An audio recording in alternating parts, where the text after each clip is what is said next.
Setiap tanggal pada kalender menyimpan banyak cerita di baliknya. Entah itu momen bahagia, mengharukan, hingga duka. Bagi sejumlah orang Medan, tanggal 5 September secara khusus meninggalkan cerita kelam penuh trauma. Tepatnya Senin 5 September 2005, pesawat Mandala Airlines dengan nomor penerbangan RI091 jatuh di pemukiman warga di Jalan Jamin Ginting, Medan. Akibat insiden tersebut, kurang lebih 149 orang yang menjadi korban.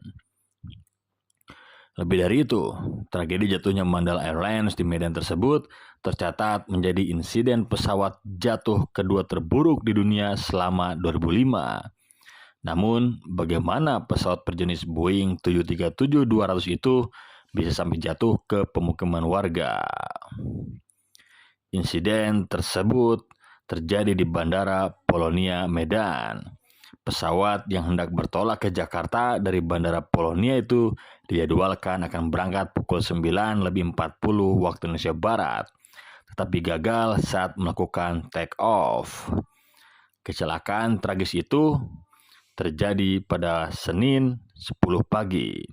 Menurut seorang saksi, Monang Bakar, pesawat Boeing itu tidak sempat take off, kemudian menabrak 4 pembatas bandara.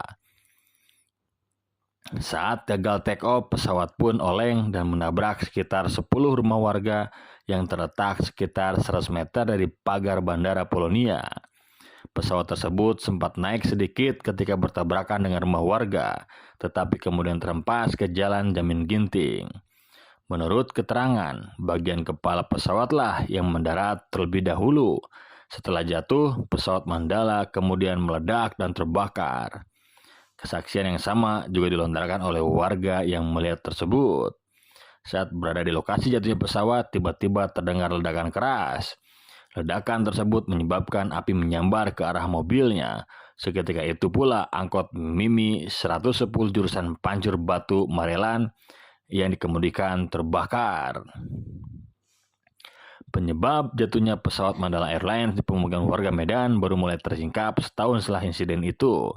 Menurut keterangan Komite Nasional Keselamatan Transportasi, setidaknya ada 3 hal menjadi pemicu jatuhnya pesawat. 2 pemicu pertama adalah kondisi flap dan slat atau alat menambah daya angkat pesawat saat take off yang tidak turun sewaktu pesawat hendak lepas landas. Kedua, komponen tersebut sangat krusial ketika pesawat melakukan take off. Pemicu berikutnya adalah prosedur checking list yang tidak sesuai persyaratan. Hal ini dapat menyebabkan tidak teridentifikasinya keadaan flap yang belum turun yang seharusnya mengaktifkan suara take off warning horn. Tetapi dari hasil rekaman cockpit voice recorder tidak terdengar suara take off warning horn. Meski dugaan pemicu jatuhnya pesawat Mandala Airlines telah muncul ke permukaan, KNKT tidak berwenang menyimpulkan apakah insiden tersebut terjadi karena technical error atau human error.